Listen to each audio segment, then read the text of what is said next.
I said, "Why don't you taste them?" He said, "It's not that." He leaned toward my ear and whispered, "I'm trying to figure out which flavor I'm going to place where." I blinked hard as flutters erupted in my stomach. Anyway.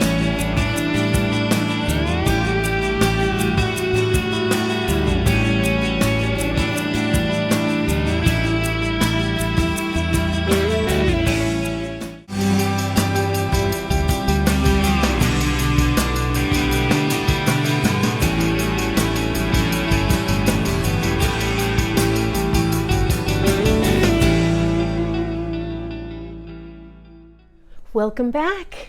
I'm Dina Haynes, and I'm reading my book called Neesa, a contemporary romance novel novel and series that is sold on Amazon as well as in Kindle Unlimited. If you're new, then welcome. Just so you know, you have found yourself in the middle of my book. We're going into chapter 21. So now would be the time to either hit the link in the video or down below in the description where you can go back to the beginning and get to know the characters first, because things are moving and shaking right now with the hero and the heroine, and I'm about to drop some spoilers. So I guess it's not a surprise that Neesa forgave Ben. Really, Ben didn't do anything wrong, but she definitely, whatever Jeff/David said to her, set her back. Her trust was already hanging by a thread, and whatever he said just really fed into her fears. And so Ben is over at her house, and they're kind of cooking together, playing domestic together, which is kind of cute. And Ben dropped some hidden truths about himself that he wouldn't normally do in a relationship. And he's now seeing and maybe even admitting to himself that he's kind of in this, which is a good thing, I think.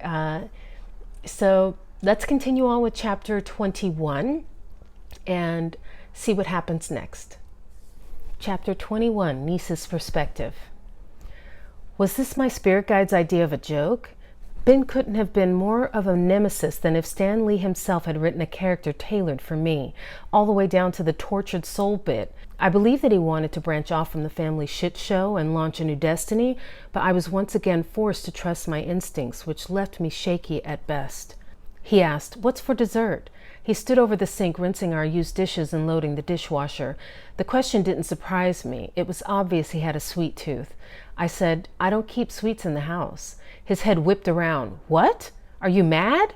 I laughed. "No, I'm hypoglycemic, remember? I stay away from that stuff as much as I can." He said, "What about those cookies you made? Don't tell me you made them with fake sugar." I said, "Of course not. I baked them for my showings. Next time I'll make you a special batch." He said, "I have an idea. Get your shoes on." He dried his hands on the towel hanging from the oven handle. "Come on, chop, chop."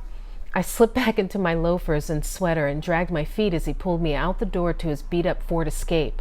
After unlocking it, he opened the passenger side door for me before jetting over to the other side, where he climbed in.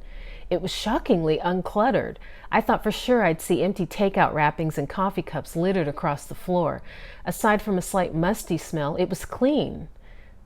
I asked, "Where are you taking me?" He said, "It's a surprise. We should both be able to get something, though." The car lurched away from the curb outside my house, his driving jerky and fast. I said, "What is it with you and sugar? You know it's bad for you." He winced. It was kind of an unspoken deal between me and my mom. You know, she wasn't the best role model for me as a kid. Too boy crazy, always looking for the next pocketbook she could sucker into raising me. But when she was having a good day, she used to take me to the gas station or the liquor store, whichever was closest. She'd get a pack of cigarettes, some cheap wine, and I got to pick whatever sweets I wanted. I don't know, I guess that's how she loved me, and it was consistent. Of course the habit stuck. All of her bad traits stuck, unfortunately. I said, "You must have the metabolism of a hummingbird." He said, "I work out." I said, "None of your girlfriends cooked for you?" He scoffed, "Not if I could help it." I said, "Sounds lonely." He glanced at me, but his expression was unreadable. I continued, "You never finished your story. When do you plan to meet your dad?" He said, "I'm not." I stared at his silhouette in the dark. I didn't know him well, but I could tell he was troubled by the topic. He leaned away from me and kept his attention on the road. I asked, "Why not?" He was quiet for so long that maybe he decided he'd told me enough, or too much. Finally, he said, "He's got a family with kids." His cheek muscles flexed and his lips pressed into a fixed line. He married a woman who already had 2 kids, took them in and raised them along with another son he had with her a few years later. Meanwhile, my mom and I slept in the car when she couldn't get it together. That's if we weren't couch surfing at one of her lame boyfriend's homes. Well, I slept on the couch. She always got the bedroom with the new daddy candidate of the month. He glanced over at me. I saw despair hidden behind a detached facade, a grown man broken by circumstances from his past that were beyond his control. I was concerned about the empty space at the center of his heart. How many people had he pushed away out of fear they'd let him down the same way his parents did? He continued, "I know this is going to sound bad, but there were times I wish my dad had died, because then I could excuse his not being there for me. What kind of man turns his back on his own flesh and blood?" He cursed. "And then he goes and takes in that woman's kids, puts food in their mouths, and clothes on their backs?" He shook his head. "That's what I come from. Pathetic." I said, "Sounds like a good reason to make that trip to Colorado, to get some answers and finally put that chapter of your life to rest." He pulled the car into a tiny parking lot with a handful of businesses, all closed except the brightly lit frozen yogurt place. After he parked, he sat there brooding. He said, "It's not going to change anything if I go. I can't get back those years, Denise. What good would it do?" He faced forward, his eyes shifting over the people milling about inside. He said, "I keep imagining all that hateful shit I want to say to him. I want to drag him in front of his family and bash his face in, show them what a piece of shit Daddy was to me." His fists balled up as if he were living out the moment in real time. My heart broke for the little boy locked inside of him. And I stayed present, a witness to all his hurt and anger for a dad who never showed up, never cared, never told him he was loved. He said, "I've lived that scene 1,000 times in my head, and every time afterward I feel the same. Nothing. It solves nothing." I said, "The nothing is the missing piece of the puzzle because you haven't done it yet. I'm not saying you should bash your father's face in, but it might be a powerful thing to tell him how you feel, how his actions impacted your life. If it's important enough for you to still wonder about it, then it's important enough to follow through." He chewed his lip in the stretched out silence. I added, "Kind of like with me, huh? You didn't give up on me, and look where that got you. A trip to the yogurt store." He smiled and gave a half-hearted laugh before crawling back into a space of uncertainty. I grabbed his hand and squeezed it, knowing deep in my bones this would be a breakthrough for him. I said, "You've been pushing people away your whole life. Maybe it's time to try a different tactic." His eyes locked onto mine, his expression turned wondrous and suspicious at the same time. He asked, "How do you know that?" I returned his pointed stare and gave a weak smile. "My little brother. You remind me of him. He didn't experience my dad's passing the same way I did. He struggles too." Reuben said, "And what about you? Who takes care of you in your struggles?" My chest ached. It was the first time a guy had offered to put me first. I began to see what my mom had been talking about with regard to my old boyfriends. Strangers walked past our windows, talking in excited tones, but I hardly noticed them as my heart leaped at his generous offer. I said, "My mom, I guess, but..." I could see the occasions they'd asked about me, and each time I turned it around to talk about them. It occurred to me that there was a big part of myself I didn't share with people. I wasn't going to hoist my problems on the end of a stick and parade them around for my friends to notice. Better to keep them buried, just like Ben. Or so I thought, as my own words boomeranged around to slap me in the face. I said, "I guess we both have things to face up to." He leaned forward and pulled at my hand, so I met him in the middle. His fingers traced the contours of my cheek and traveled down over my lips, his eyes following the movements as he studied me. Our confessions were hidden inside the car, but he whispered nonetheless, "Maybe we should tackle them together." My skin tingled under his touch, the sensation echoing at the juncture between my legs. Lust burned a path from erogenous zone to erogenous zone as his lips hovered over mine, a tender kiss poised beyond my reach. I knew this was his surprise coming here for the perfect ending to our meal, but I had a different nightcap in mind, one that didn't involve an audience. After what seemed like a lifetime, he closed his mouth over mine. One second I was self-conscious of the spectacle we made, and the next I was lost. He tasted spicy and exotic from the curry. The sensuous movement of our mouths pressed together made the tips of my breasts tighten under my shirt. I imagined his hot mouth descending on those peaks, his tongue torturing them to hardened points, and a shiver of anticipation rushed through me. I tried to break the kiss, but he pulled me back down. I had been uncertain about him for days, and in moments like these my wariness heightened. His kisses, his touches, his sultry looks knew me better than I knew myself, knew how long to last, how much pressure to apply, and how to captivate me and keep me yearning for more. One of his hands tucked into my sweater and brushed over my left nipple.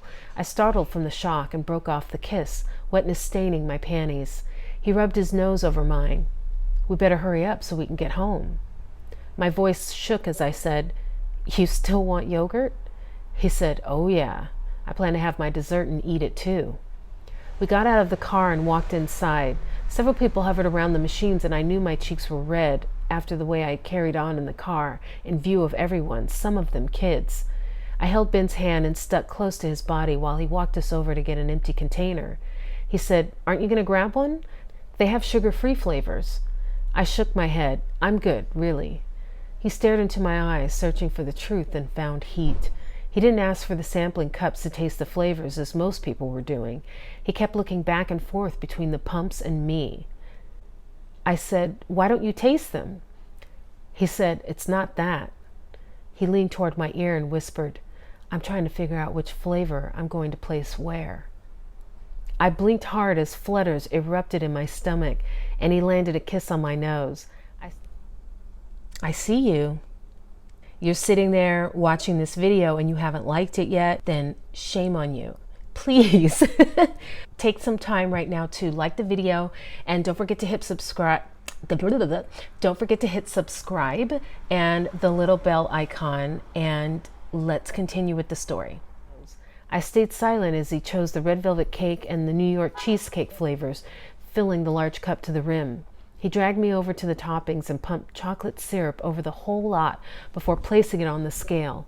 I kept picturing how he was going to apply the dessert and wanted to sprint for the car. Almost $10 later, we were speeding back to my place. His attention was half on me, half on the road. In his excitement, he pumped up the radio's volume. A popular R&B song from years ago rang out. He sang the sexually provocative lyrics, bobbing his head to the beat. I burst out laughing. "I can't believe you," I yelled over the music.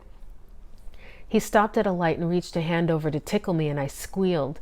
Then he grabbed the lapel of my sweater and pulled me in for a kiss. It was messy and electric, the intent behind his eyes dangerous. His attention went back to the road as the light turned green. When I sat back in my seat, I wasn't laughing anymore. I wanted to touch myself, but didn't dare. A car darted in front of him and stopped, its signal light blinking for our left-hand turn. He slammed on the brakes in time and made a come-hither gesture with his free hand. "Quick, give me a bite of that yogurt." I said, "While you're driving?" Still, I opened the top and filled the spoon with the cheesecake flavor and chocolate sauce, brought it to his lips and watched it disappear into his mouth. He moaned. I said, "You're a fiend." I scooped a bite of the red velvet as he drove into traffic again. The next time he stopped, I gave him the bite and his eyes rolled up. "You'd better not finish without me," I teased. "And I don't mean the yogurt." He grinned. "Never. It's always ladies first." By the time we got to my place, the carton was half empty. He chased me to the front door, the sugar rush doing its thing on his nervous system. We stumbled through the entrance and tripped over Enola. Neither of us had any attention for her, poor thing. He took my hand and led me to the bedroom with the yogurt. I closed the door, leaving Enola outside, and said, "I hope you're not planning to get yogurt in my bed." He took long, quick strides into my bathroom and came out with a large towel, which he placed on the duvet, the yogurt cup at its edge. His gaze captivated me as he peeled back my clothing piece by piece until I stood bare before him. I blushed. Why did I always end up naked while he stayed fully clothed? Cupping my face, he kissed me, delicate and sweet. The front of his jeans and t-shirt were rough against my sensitive skin, and my breasts ached to be touched. As if he'd read my mind, he brushed his knuckles over one of the peaks, setting off tremors throughout my body. I tried to step forward to close the distance, but he held me still, then eased me down on my back onto the bed. His eyes took in every inch of me. His fingers caressed a slow path up my thigh, and my chest heaved. I tried not to squirm. Tried to stay perfectly still for him, but I failed the closer he got to the source of heat at the center of my body. My hips bucked to meet those fingers and found them. He penetrated my core, and all the air left my lungs in a rush, and a whimper I stifled with my fist. The touch was gone as quickly as it came, and I looked up to see him pulling his shirt over his head. He leaned over me and grabbed a cup of yogurt. After stirring the contents, he lifted the spoon, brownish pink yogurt dripping from it, and smiled at me. I made a high-pitched noise, and Enola answered with the wine outside the door. Laughing, I covered my eyes with the back of my hand. Cold liquid dripped between my breasts. The shock of it made me gasp and arch my back, after which I heard a low growl. He said, "You are so incredibly sexy." More of the icy cream dripped over my breasts, some of it spreading low where it pooled inside my belly button. My voice shaky, I said, "You're making a mess." He said, "I promised to lick it up." The next sensation had me biting my lip as his tongue swirled, smearing the cream over my torso and then fluttering over my navel, where he slurped at the liquid pooling there. If only I could get him to go farther south.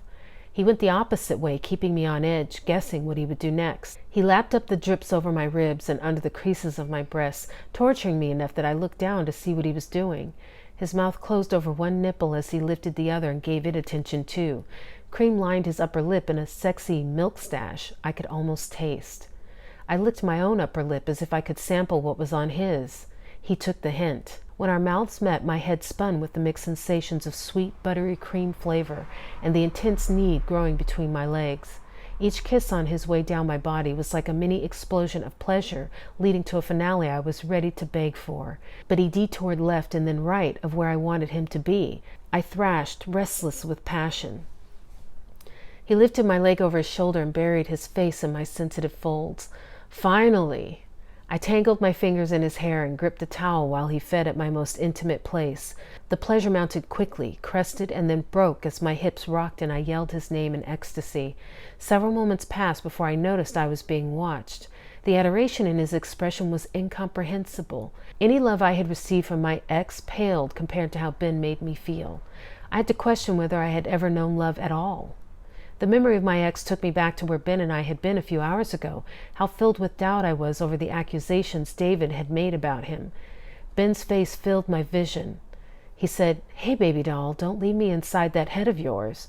He settled between my legs, a ripped condom package between his fingers. Then he nudged his blunt tip at my entrance. He asked, "You still with me?" I nodded and gave him a brief smile. His kiss was sweet, trepidatious. The problem wasn't him doubting his actions. It was me and my damn past. I hooked a leg over his and arched to join our bodies. He relinquished his self-control and worked his way inside me. His advance and retreat technique escalated the pleasure and cleared away the rubble in my mind. It had to, otherwise my thoughts threatened to ruin a beautiful moment. He commanded my attention with his searching and compassionate gaze. At the moment he was gentle and caring, everything I needed in a man. But could I trust Ben not to hurt me? The only way to know was to give in to giving us a try. Follow my fear like my mom had advised. I focused on the pleasure building inside my core. My heels dug into his calves as I thrust in sync with him. Our bodies writhed in unison, each of us hungry to connect, to share our passion with one another.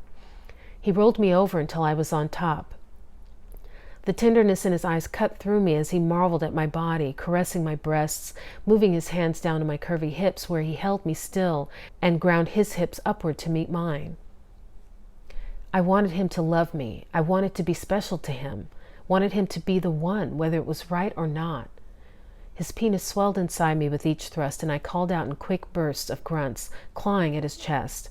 Sweat trickled down the center of my spine, and our bodies slid together as the urgency of release chased me down. He must have sensed my desperation because he sat up, yanked my hips forward, and began the sweetest friction over my clit. My movements became frenetic as I got swept up in the growing sensations. When they broke, I let out a cry. Ben followed soon after with his own release. His arms tightened around my waist while his body pulsed thick and deep inside me. Okay. It's pretty steamy, but that's the end of chapter 21. Be sure to hit the like button, subscribe, and the little bell icon so you'll be notified as soon as chapter 22 goes up, and I will see you there.